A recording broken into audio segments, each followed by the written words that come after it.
Perdón, amados hermanos, perdón, me estoy acomodando. Espero en Dios eh, que este estudio que vamos a iniciar, hermanos, sea de gran bendición para todos nosotros. El tema es muy interesante, ahorita se los comento, pero antes de que empecemos, le doy la bienvenida a todos mis hermanos de Semilla de Esperanza, hermanos en fe y hermanos por fe. Quiero decir a aquellos que se han estado acercando, que a lo mejor todavía no han entregado su vida al Señor, bienvenidos hermanos, sean bienvenidos.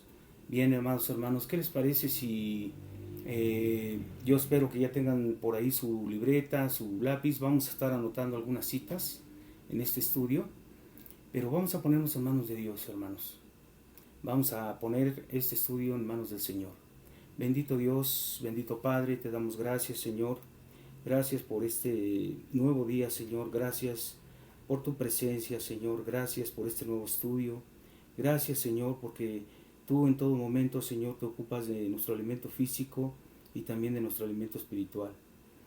Te pedimos en el nombre de Jesús que abra nuestro entendimiento, que, Señor, abras nuestros oídos y nuestros ojos, que hoy lo que tú nos vas a dar, Señor, no provenga de hombres, Señor, que sea lo que tú has propuesto para que Semilla de Esperanza siga creciendo, siga edificándose y siga siendo, Señor, tu voluntad aquí en la tierra. Te damos gracias, bendito Dios, por este tiempo, lo ponemos en tus manos, en el nombre de tu Hijo amado Jesucristo. Amén y amén.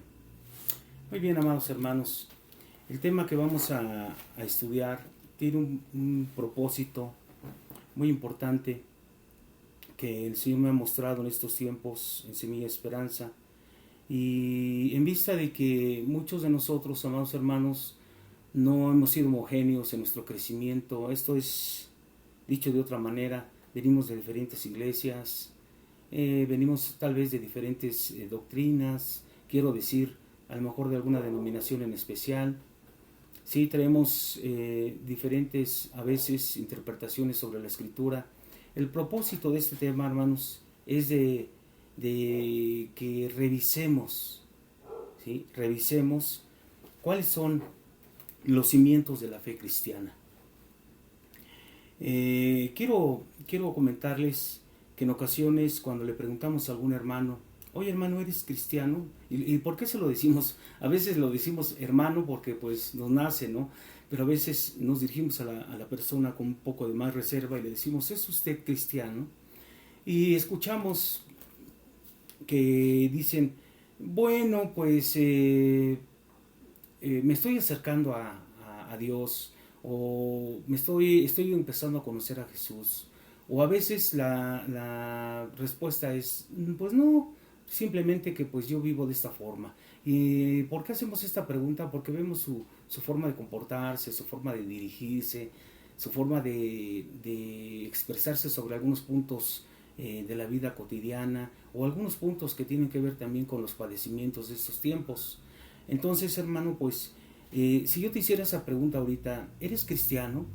Me dirías, ¿qué pasó, hermano? ¿Por qué me haces esta pregunta? Te la hago porque muchas veces no sabemos definir, ¿sí?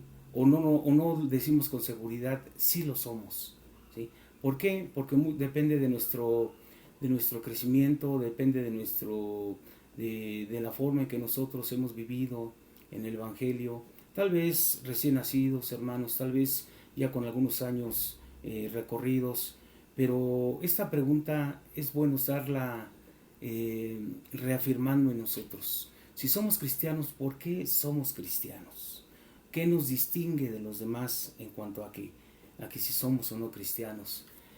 Al Señor lo seguía mucha gente, al Señor lo seguía gente de diferentes lugares, que escuchaban hablar de sus señales, de sus prodigios, de sus milagros, que escuchaban hablar de lo que Él decía, de lo que Él enseñaba, y había gente que lo seguía, gente que a veces quería matarlo, gente que a veces quería, pues, por curiosidad, acercarse y ver qué es lo que profesaba.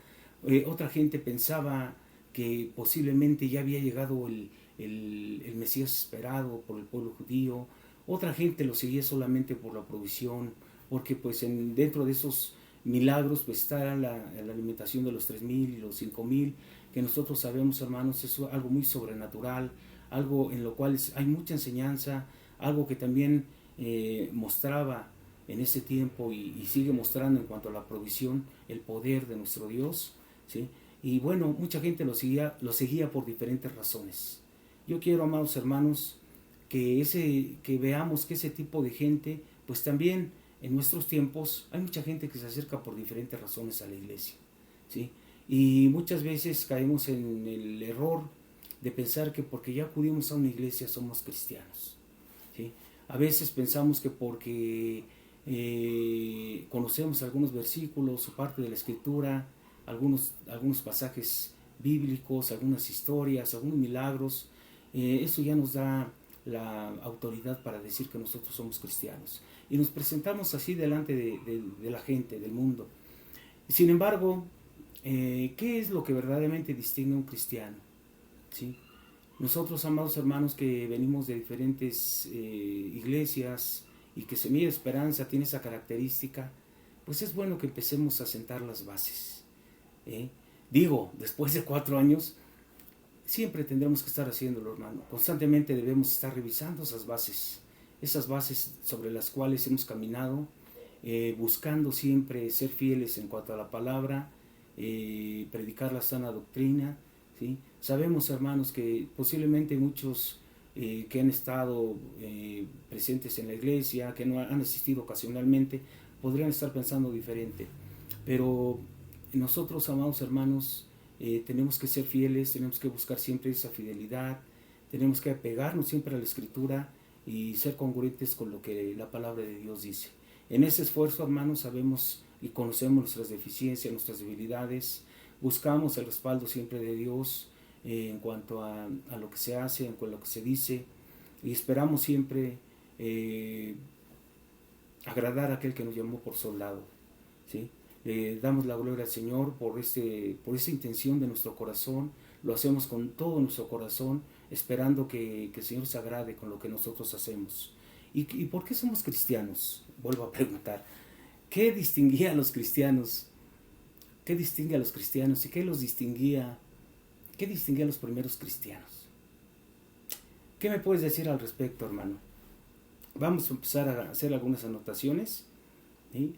Les voy a hacer una lectura una investigación en cuanto a este punto, ¿no? ¿Cómo se les llamaba a los cristianos antes de ser cristianos? Es decir, el Señor empezó su ministerio y hubo gente que se empezó a acercar a Él, que lo seguía, que era fiel en cuanto a lo que se decía, lo hacían, ¿sí? Lo vamos a ver ahorita de qué manera lo hacían, pero déjame leerte una parte de la escritura en el libro de los Hechos. Vamos a anotar, hermano, Hechos 11:26. Léelo de cualquier versión, hermano, yo te voy a leer esta versión. Hechos 11:26. Dice, en el nombre del Padre, del Hijo y del Espíritu Santo. Después fue Bernabé a Tarso para buscar a Saulo, y hallándole le trajo a Antioquía, y se congregaron ahí todo un año con la iglesia, y enseñaron a mucha gente, y a los discípulos se les llamó cristianos por primera vez en Antioquía. Esto, te vuelvo a repetir, está en Hechos 11:26. Y aquí ya nos dice en dónde se les llamó por primera vez cristianos a los seguidores de Jesús. ¿En dónde fue? En Antioquía, ¿sí? Antioquía de Siria. Vemos, amados hermanos, hay 3 partes en la escritura, sobre todo en el libro de los Hechos en 2 ocasiones y una en Primera de Pedro. En Hechos 11:26 ya lo leímos, ahí se nos enseña, se nos dice que por primera vez se les llamó cristianos en Antioquía. En Hechos 26:28, Hechos 26:28, dice, amados hermanos,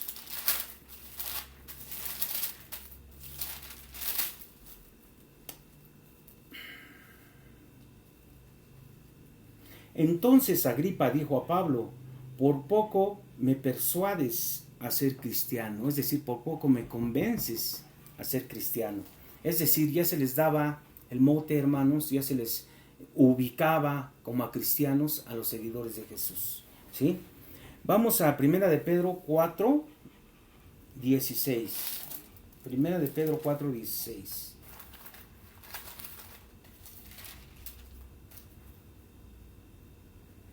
Dice en Primera de Pedro 4, 16: pero si alguno padece como cristiano, no se avergüence, sino glorifique a Dios por ello.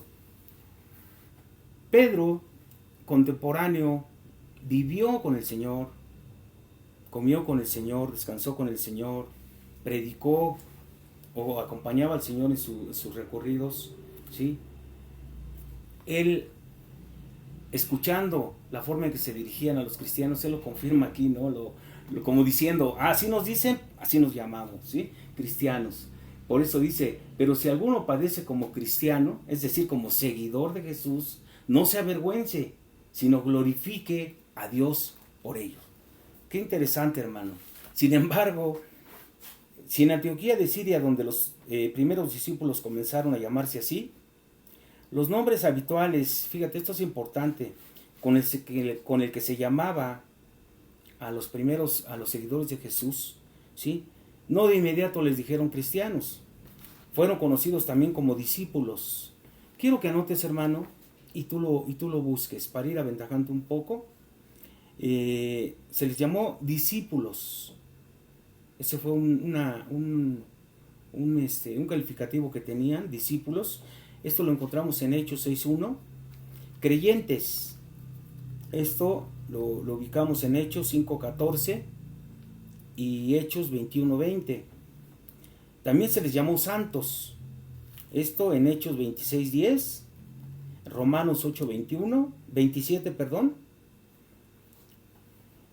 También se les llamó llamados, los llamados, ¿sí? Los elegidos. ¿Esto dónde lo encuentras? En Romanos 8.33, en 16.13, también Romanos 16.13, y en Colosenses 3.12. Ahí se les llamó llamados o elegidos, ¿sí? ¿Cómo se les llamaba también a los discípulos de Jesús? Se les llamaba hermanos. Lo puedes leer en Hechos 1.15. De estos calificativos, los más comunes eran santos, eran hermanos y discípulos. Sin embargo, también se les llamó los del camino. Esto lo podemos encontrar en Hechos 9.2 y en Hechos 19, de 9 al 23. También se les llamaba los de la fe. Esto lo encuentras en Hechos 14.22. Los judíos, por su parte, hermanos, les llamaban a los seguidores de Jesús nazarenos. Lo encontramos en Hechos 24.5. Nazarenos, en Hechos 24.5. Incluso los de la secta. Esto lo encontramos en Hechos 24.5 y en Hechos 28.22. ¿Sí? Como vemos, hermanos, la palabra cristianos al final tiene un latinismo que le llaman, por ejemplo, anos, ¿sí? Esto por ejemplo, esto significa partidario o seguidores. Por ejemplo, los herodianos, ¿sí? O ¿qué otro mote podríamos? Cesareanos, ¿sí? A los seguidores del César. Pompeyanos, ¿sí? A los de Pompeyo. Y así, etcétera, etcétera. Esas últimas letras, ¿sí? Es un latinismo, hermano, que se usa para designar a un seguidor, ¿sí? O a un partidario, ¿sí? De ahí ese mote. Y la primera parte de la palabra cristianos, pues, es Cristo. Entonces, entendamos, hermanos, que este nombre le es dado a Jesús porque, por un lado, ¿sí? Los judíos esperaban al Mesías, y por otro lado, el nombre con el que se conoce a los seguidores de Jesús, pues era precisamente el ungido, le llamaban el ungido. Tanto ungido como Mesías significa lo mismo, ¿sí? Mesías significa el ungido, Cristo significa el ungido.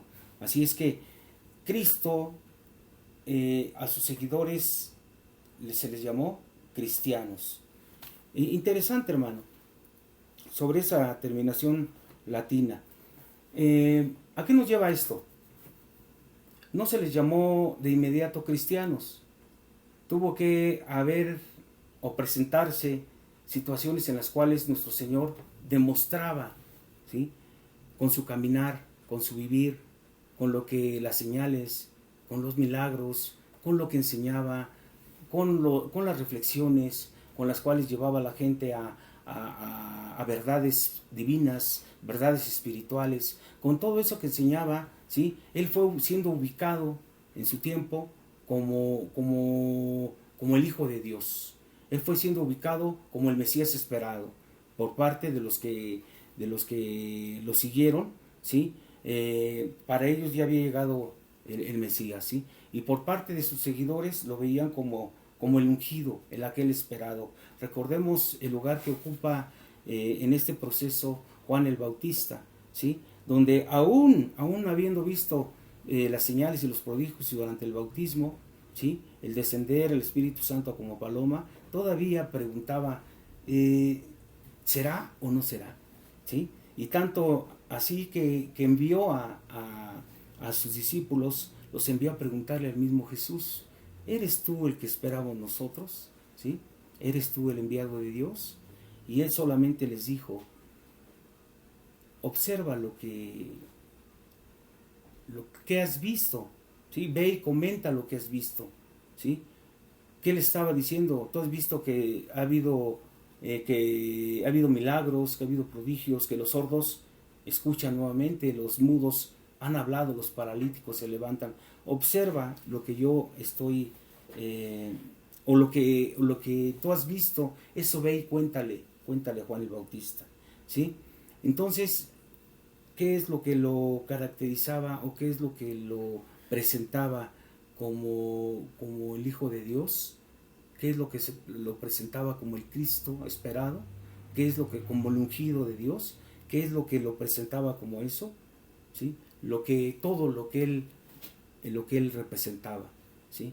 Todos esas señales, esos prodigios, esos milagros, esas enseñanzas, esas revelaciones que él le daba a la gente, hombres y mujeres, ¿sí? Y por lo cual lo seguían, todo eso que fascinaba a la gente, ¿sí? Y los llevaba a seguirlos de un lado a otro, ¿sí? Era lo que fue mostrándolo, ¿sí?, como alguien muy especial, como alguien que venía a revolucionar, como alguien que venía a hacer una transformación social también en cuanto a moralidad, a ética, principios filosóficos, en cuanto a la concepción, a la forma en que se concebía a Dios, y muchos aspectos, hermanos, que para ese tiempo pues estamos viendo, ¿sí? No se les llamaba cristianos hasta que los seguían y ellos mismos, ¿sí?, fueron ganándose ese calificativo de cristianos ya en Antioquía, ¿sí?, ya en el transcurso del ministerio del Señor, ¿sí? Qué importante, hermanos. Nosotros, ¿por qué nos llamamos cristianos? Buena pregunta. Nosotros a veces escuchamos, hermano, o vemos que hay hermanos en la iglesia que tal vez sus intenciones o su conocimiento de la palabra no les ha permitido entender bien este aspecto, ¿sí? ¿Por qué soy cristiano? Porque como los hippies me he visto como Jesús, me dejo crecer el pelo, me pongo unas túnicas blancas, ¿sí? O porque voy a la iglesia, o porque tengo tal vez un ministerio, o porque hablo de la palabra, o porque vivo la palabra de Dios, o porque lo que Jesús enseñaba ¿sí? Yo lo aprendí y lo ejercito en mi vida. ¿Por qué me denomino cristiano? ¿Sí?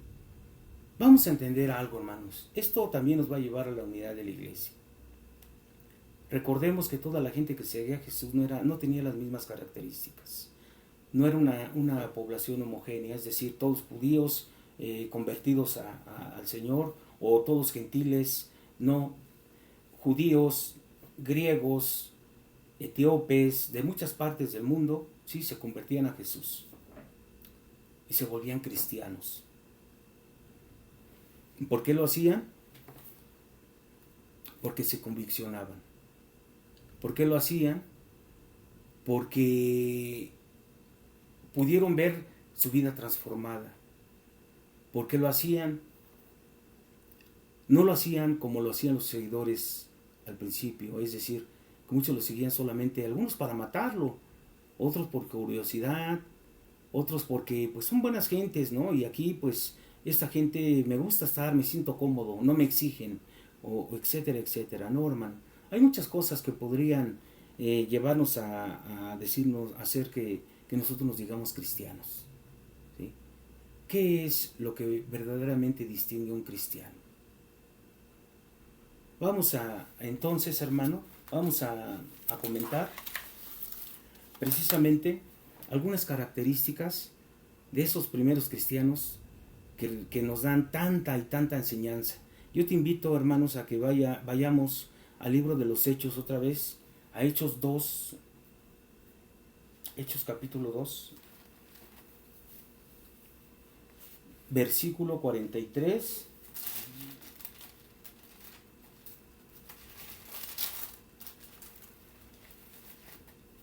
Hechos 2, versículo 43 al 47. La vida de los primeros cristianos. En la Reina Valera tengo ese título, hermano. Dice la palabra de Dios en el versículo 43 del capítulo 2. Y sobrevino temor a toda persona, y muchas maravillas y señales eran hechas por los apóstoles. Todos los que habían creído estaban juntos y tenían en común todas las cosas. Y vendían sus propiedades y sus bienes, y los repartían a todos según su necesidad de cada uno. Y perseverando unánimes cada día en el templo, y partiendo el pan en las casas, comían juntos con alegría y sencillez de corazón, alabando a Dios y teniendo favor con todo el pueblo. Y el Señor añadía cada día a la iglesia los que habían de ser salvos. ¿Qué caracterizaba a los cristianos de ese tiempo? Los caracterizaba, dice aquí, primero, en el versículo 44, todos los que habían creído estaban juntos. Es decir, la fe los unía. El haber creído, el haber escuchado la palabra a través de nuestro Señor Jesucristo, ¿sí? Había hecho una transformación en ellos. Había hecho algo que los movía a seguirlo, algo que los movía a juntarse con los demás que también habían escuchado y creído, ¿sí? Estaban juntos y tenían en común todas las cosas. Fíjate, esto es importante. También tenían en común muchas cosas, ¿sí? Por ejemplo, vendían sus propiedades y sus bienes y los repartían a todos según la necesidad de cada uno. Sabemos, hermanos, que a lo mejor para ese tiempo, pues para ellos fue algo que los llevaba a realizar ese tipo de acciones, ¿sí? La persecución por parte de los romanos y de los mismos judíos, los fariseos y saduceos, ¿sí? Los llevaban a tomar esas decisiones de vender sus propiedades, ¿sí? De repartir las cosas que tenían. Era una acción que ellos habían tomado y habían realizado precisamente por las enseñanzas de nuestro Señor Jesucristo. Cuando el Señor habla de compartir, de dar, ¿sí? De la ley de la regla de oro, ¿verdad? Cuando él dice no solamente no solamente le digas que Dios te bendiga, sino también bendícelo si tienes con qué hacerlo, ¿sí? Ese tipo de pensamiento, hermanos, que para ellos era nuevo, venía a ser un pensamiento muy revelador, muy transformador para sus vidas, porque veían que no se trataba nada más de uno mismo, sino se trataba también de los demás. Y el Señor nos llevaba a ese entendimiento, a ese conocimiento, de pensar primero en los demás antes de pensar en nosotros. Eso lo vivían los primeros cristianos y lo ejercitaban de esa forma, ¿sí? Y dice el 46, y perseverando unánimes cada día en el templo y partiendo el pan en las casas, primero ¿qué hacían? No dejaban de congregarse, perseveraban, es decir, eran frecuentes, constantes, ¿sí? Juntos, unánimes, cada día en el templo. Fíjate, cada día, hermano, cada día. Y partiendo el pan, compartían los alimentos, compartían lo que tenían con los demás. ¿En dónde lo hacían? En las casas, era la forma en que ellos podían hacerlo, ¿sí? La persecución los llevaba incluso a irse a lugares, el bosque, cuevas, etcétera, etcétera, el desierto, ¿sí? Pero ellos lo hacían juntos, ¿sí? Ellos habían entendido algo, algo nuevo, algo que no vivían, ¿sí? Algo que los hacía sentirse más humanos, los hacía sentirse más unidos. ¿Cómo le llamamos a eso, hermanos? ¿Cuál es la palabra que se usa para referirse a esa nueva forma de vivir? ¿Sí? ¿En qué vivían? En comunión, en coinonía. Ese tipo de manifestaciones, la forma en que ellos lo llevaban era esta, ¿sí? Alababan a Dios, versículo 47, alababan a Dios y tenían favor con todos, con todo el pueblo, es decir, tenían alabanza y adoración, y además tenían buena relación con la demás gente, tenían buena relación, buscaban tener buena relación con la demás gente, y dice, concluye esta parte, el versículo 47, con el fruto. Y el Señor añadía cada día a la iglesia los que habían de ser salvos. Qué importante, hermanos. ¿A dónde nos lleva esto que comentamos ahorita? Sí, la pregunta, si somos cristianos, ¿cómo nos identificamos como cristianos? ¿Cómo se les llamaba a los primeros discípulos, a los seguidores del Señor, de nuestro Señor Jesucristo? ¿Cómo se les llamaba? Ya lo revisamos, ¿sí? Se les empieza a llamar cristianos cuando se le identifica a Jesús como Cristo. Se les empieza a llamar cristianos porque siguen no solamente a Jesús, sino siguen al Hijo de Dios, al ungido de Dios. En ese momento empiezan a sentir orgullo. Lo vimos con Pedro, cuando hablamos de primera de Pedro, ¿sí? De que él ya se refiere a los discípulos como cristianos, los cuales deben de caminar sin sentir vergüenza, por el contrario, ¿sí? Dando gloria a Dios con todas las acciones que realizaban, ¿sí? Eso es importante. ¿Por qué, hermano? Porque nosotros debemos de partir de un punto. Estos primeros cristianos empezaron a vivir en comunión. Estos primeros cristianos nos mostraron una forma en la cual ellos empezaron a vivir su caminar en Cristo, ¿sí? ¿Cuándo es el momento preciso cuando el cristianismo toma un poder en cuanto a presencia, en cuanto a crecimiento, en cuanto a ampliación, en cuanto a difusión por todas las partes del mundo? ¿Cuándo se empieza a hacer cuándo se da? ¿Qué evento fue? ¿Tú qué piensas, hermano?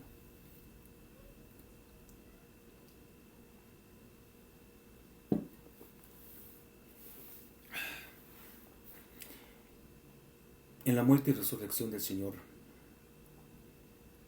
Es ahí donde todo todo empieza a tomar un rumbo diferente.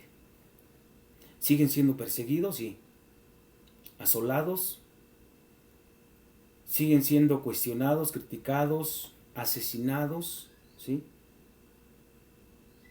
Pero es precisamente ese viene a ser un punto de partida que le viene a dar al cristianismo como tal, como doctrina, como pensamiento, como nueva forma de vida, como nuevo vivir, lo que ahora tú y yo vivimos, le viene a dar el sentido. Si nuestro Señor Jesucristo no hubiera muerto y resucitado, la historia sería diferente, hermano. Pasaría posiblemente como pasó con Buda, con Mahoma, ¿sí? Que murieron y hasta ahí. La diferencia es que para nosotros nos ha sido revelado que no solo murió, sino también resucitó. ¿Quién le da gloria al Señor, hermanos? Le damos la gloria al Señor por este evento, porque eso es precisamente lo que nosotros como cristianos vamos a tomar ahí, ese punto de partida, donde verdaderamente el cristianismo, hermano, viene a ser algo que ahora, ¿sí? Para nuestros tiempos, decirnos cristianos tiene mucho sentido, ¿sí? Pero decirnos cristianos nada más por el hecho, hermano, de asistir a una iglesia, de haber leído algunas partes bíblicas o incluso no con el simple hecho de tener algunos pensamientos afines a los que vienen establecidos en la Biblia, eso no nos da a nosotros la posición de cristianos, eso no nos hace cristianos. Vemos, hermanos, como lo acabamos de comentar, los cristianos no tenían homogeneidad. Unos eran griegos, otros judíos, otros de otra nacionalidad, mujeres, hombres, pobres, ricos, ¿sí? Es decir, no era un grupo homogéneo. Por el contrario, eso lo hemos estudiado, hermanos. Ese es precisamente lo que viene a dar gran poder, hermanos, al pueblo de Dios. Que siendo tan diferentes muchas veces en muchos aspectos, ¿sí? Viniendo de diferente tipo de familia, cada uno de nosotros, teniendo una herencia física, congénita, una situación social en cuanto a lo vivido, en cuanto al lugar de donde provenimos, ¿sí? Teniendo diferencia en nuestros caracteres, nuestra personalidad, ¿sí? Nuestro caminar en la vida, tal vez de sufrimiento, tal vez solamente un poco o tal vez mucho, ¿sí? Tal vez toda nuestra vida ha sido de gozo, no lo sé, hermano, pero muchas diferencias hay en nosotros. ¿Qué vemos ahora? Vemos que nuestras iglesias se llenan también de gente que también vienen con las mismas características. Muchos vienen con un pensamiento doctrinal de alguna forma, muchos vienen todavía manejando mucha idolatría en sus vidas, muchos vienen con mucha incredulidad, muchos vienen con mucho cuestionamiento y quieren o intentan explicar al cristianismo con el razonamiento, y a Jesús lo miden históricamente quieren conocerlo, o quieren conocerlo nada más a través de su ministerio o a través de sus milagros, ¿sí? Y no es la forma en que todos esos aspectos nos denominan como cristianos, hermanos. Lo que nos va a nosotros a dar ese estatus, esa posición de cristianos, ¿sí? Son los cimientos con los cuales nuestra fe cristiana, ¿sí? se consolida. Y para esto, hermano, déjame comentarte lo siguiente. En varios lugares la Biblia compara la vida de un creyente a la construcción de un edificio. Por ejemplo, ¿sí? Nosotros vemos en Judas, dice: edificaos sobre vuestra santísima fe, orando en el Espíritu Santo, ¿sí? El apóstol Pablo, por ejemplo, Dice lo siguiente, hermanos, en el libro de Corintios. Vosotros sois, ahorita te digo la cita, vosotros sois edificio de Dios. Yo como perito arquitecto puse el fundamento y otro edifica encima, pero cada uno mire cómo sobreedifica, porque nadie puede poner otro fundamento que el que está puesto, el cual es Jesucristo. Esto, hermano, lo leemos en 1 Corintios 3, del versículo 9 al 11. En Efesios 2:22, Pablo continúa, dice, en quien vosotros también sois juntamente edificados para morada de Dios en el Espíritu. Vemos en Hechos 20:32, dice, os encomiendo que a la palabra de su gracia, que tiene poder para sobreedificaros. Como verás, hermano, todavía podríamos comentar algunas otras versículos bíblicos donde se habla de la vida cristiana como si fuera un edificio, hermano. Pero recalca aquí en estas que acabamos de leer, no puedes sobreedificar algo sin tener una base, un fundamento que no sea poderoso. ¿A qué me refiero? En la vida cotidiana, hermano, tú vas a construir una casa, tienes que ver de qué manera vas a poner la cimentación para que, no sé, a lo mejor vas a poner 2 o 3 pisos, pues la cimentación tiene que corresponder a la capacidad, tiene que tener la capacidad de la construcción que vas tú a hacer. De otra manera, ¿qué va a pasar si tú construyes un edificio de 5 pisos y tu cimentación solamente es con la capacidad para un piso? Pues ese edificio puede ser que se te caiga, o puede ser que tenga cuarteaduras y posteriormente sufra alguna inclinación, o de plano se caiga, ¿no? ¿Sí? Fíjate que hay una relación siempre va a haber una relación entre lo que construyes y la cimentación que le pones.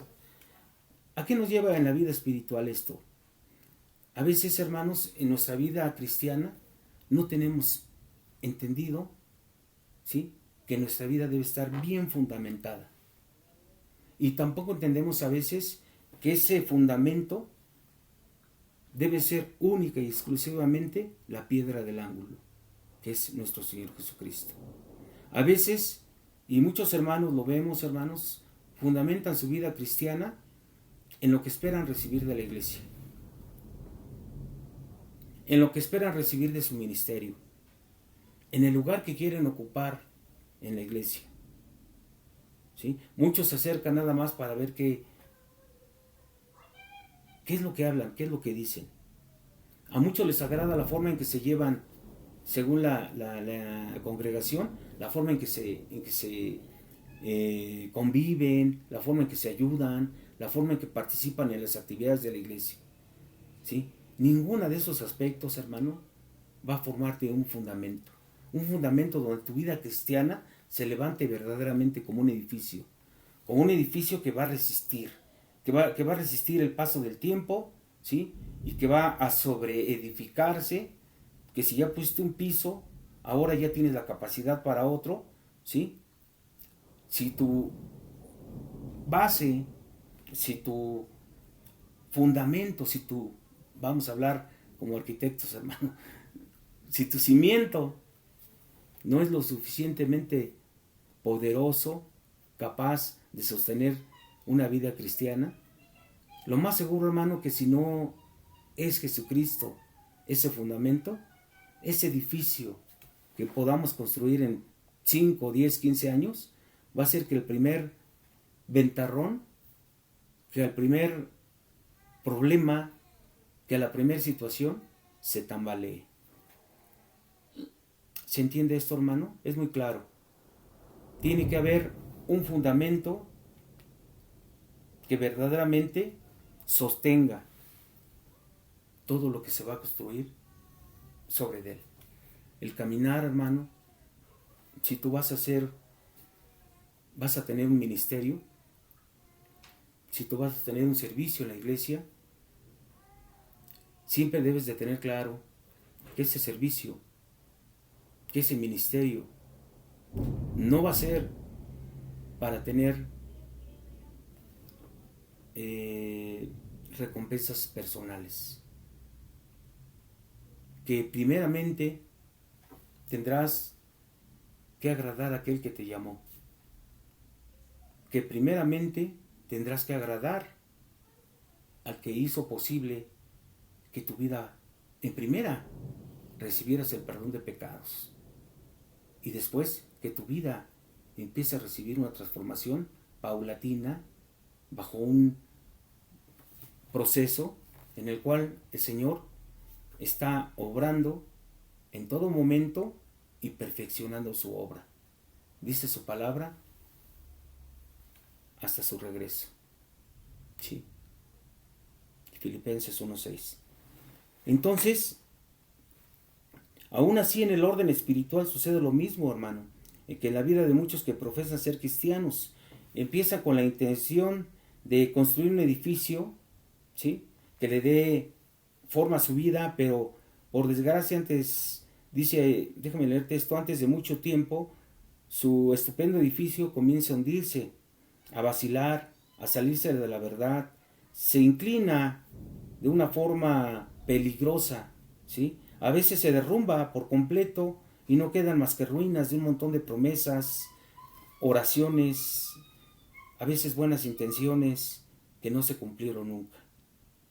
Debajo de esta gran cantidad de ruinas, al caerse el edificio, ¿sí?, también está enterrada la razón de por qué fracasamos, ¿sí?, por sus cimientos, por no haberse puesto como es debido ese cimiento. No pudieron soportar el peso de que había en el edificio y por consiguiente, ¿sí?, se derrumbó el edificio. Muchos hermanos se retiran de las iglesias, las abandonan porque por múltiples causas.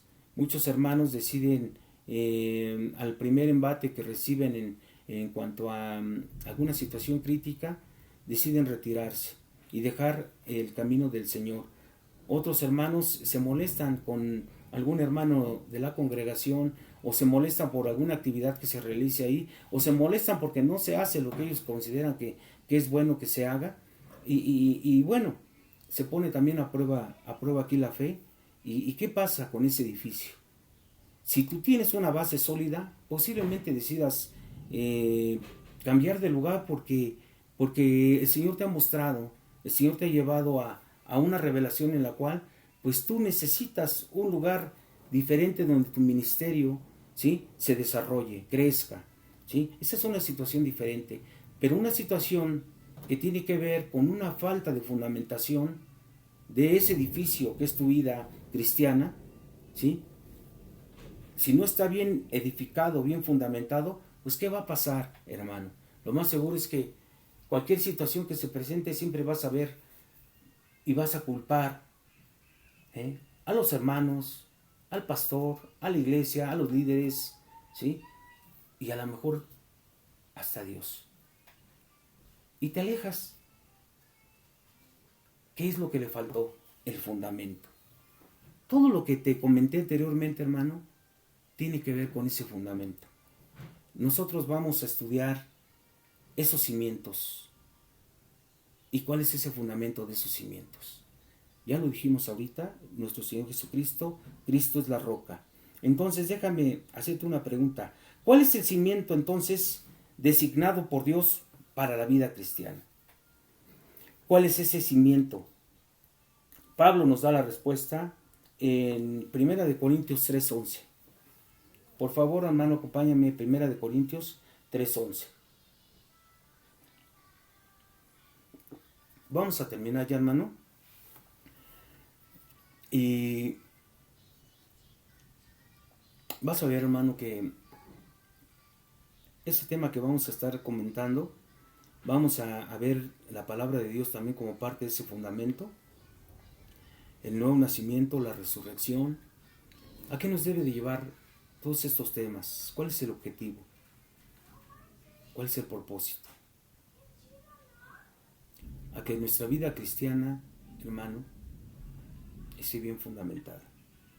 independientemente de dónde vengamos, quiénes somos, cuánto tiempo tengamos en el camino, nuestra vida, si vamos empezando, que desde el principio los cimientos se establezcan, los cimientos sostengan, soporten todo lo que viene para estos tiempos, hermano. Cristo es la roca. Dice 1 Corintios 3:11, porque nadie puede poner otro fundamento que el que está puesto, el cual es Jesucristo. Fíjate lo que dice Pedro. 1 de Pedro 2:6. Dice, he aquí, pongo en Sión la principal piedra del ángulo, escogida, preciosa. Pedro lo que está haciendo es tomar una parte de Isaías, ¿sí? Es Isaías 28:16, donde dice de forma un poco más detallada, por tanto, así dice el Señor Dios, he aquí, pongo por fundamento en Sión una piedra probada, angular, preciosa, fundamental, bien colocada. ¿Sí? ¿De quién está hablando? Fíjate, Jesucristo mismo nos da, ni nadie más, que nos dice que no es un credo, hermano. No es una iglesia, no es una denominación, no es una ordenanza o una ceremonia. Es Jesucristo mismo y nadie puede poner otro fundamento. ¿Cuántos y cuántos y cuántos a través de la historia del cristianismo han puesto otros fundamentos? ¿Cuántos y cuántos? Y el Señor nos advierte que en los postreros tiempos vendrá a haber cantidades, hermanos, de cristos falsos, de falsas doctrinas, de falsos apóstoles, de falsos maestros, ¿sí? Nosotros, los que nos llamamos cristianos porque sabemos que Jesucristo es la piedra angular. Ese es el fundamento. Vamos a estudiar dentro de este mismo tema. ¿Te acuerdas del hombre sensato y el insensato? Eso también lo vamos a ver. Pero qué interesante, hermano. Nos vamos a quedar en esta parte de la Escritura, donde te invito, hermano, a que la analices. ¿Sabes por qué? Porque vamos a entender que en la historia del cristianismo precisamente, ¿sí? Vino algo que ha sido hasta nuestras fechas determinante en que mucha gente siga viviendo en la idolatría, siga viviendo, hermano, en la creencia de que Pedro es la piedra del ángulo, ¿sí? Y no Jesucristo. Pero eso, hermano, yo te invito a que lo leas y lo estudies para que la próxima clase lo comentemos. Vamos a discernir esta parte de parte de Dios. Vamos a hacerlo para que nos quede claro. ¿A qué me refiero? A Mateo 16, del 13 al 18. Perdón, hermano. Mateo 16, del 13 al 18. Dice la palabra de Dios, viniendo Jesús a la región de Cesarea de Filipo, preguntó a sus discípulos, diciendo, ¿quién dicen los hombres que es el Hijo del Hombre? Ellos dijeron, unos, Juan el Bautista, otros, Elías, y otros, Jeremías, o alguno de los profetas. Él les dijo, nuestro Señor Jesucristo les dijo, ¿y vosotros, quién decís que soy? Respondiendo Simón Pedro, dijo, tú eres el Cristo, el Hijo del Dios viviente.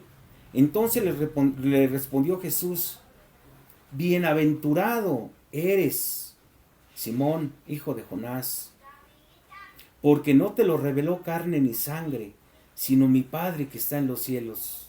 Y yo también te digo que tú eres Pedro, y sobre esta roca edificaré mi iglesia, y las puertas del Hades no prevalecerán contra ellas. Como te decía hace rato, hermano, esta porción de la Escritura ha sido mal interpretada por muchos, o ha sido una interpretación errónea la que se ha tenido de esta parte, y ha llevado a que mucha gente viva en la idolatría, ¿sí? cuando el Señor nos dice claramente que es el único al que se le debe dar toda la gloria y la honra. Nosotros a veces, hermanos, en nuestra vida pasada se la dimos a alguien más que no era Él. Y bueno, hermanos, pues les agradezco este tiempo. En lo personal creo que va a ser de mucha bendición que nosotros estudiemos sobre los fundamentos, ¿sí? Paralelamente con los demás estudios, el tema de predicación, y confiamos, amados hermanos, que este tiempo va a ser de mucha bendición, hermano, si tú también te aplicas a revisar lo que se te está indicando. En la próxima semana voy a hacer voy a presentarte un pequeño cuestionario que no está nada difícil, es con respecto a lo que acabamos de leer, y que nos vaya permitiendo revisar, hermano, algunos puntos que son importantes, tratando de no dejar nada que sea fundamental, para que nosotros vayamos entendiendo, sí, que como cristianos nuestro fundamento es Jesucristo. Amén. Le damos gloria al Señor, hermano, y nos vemos el día de mañana a las 8 de la noche en el tiempo de alabanza. Bendiciones, amados hermanos. Gracias.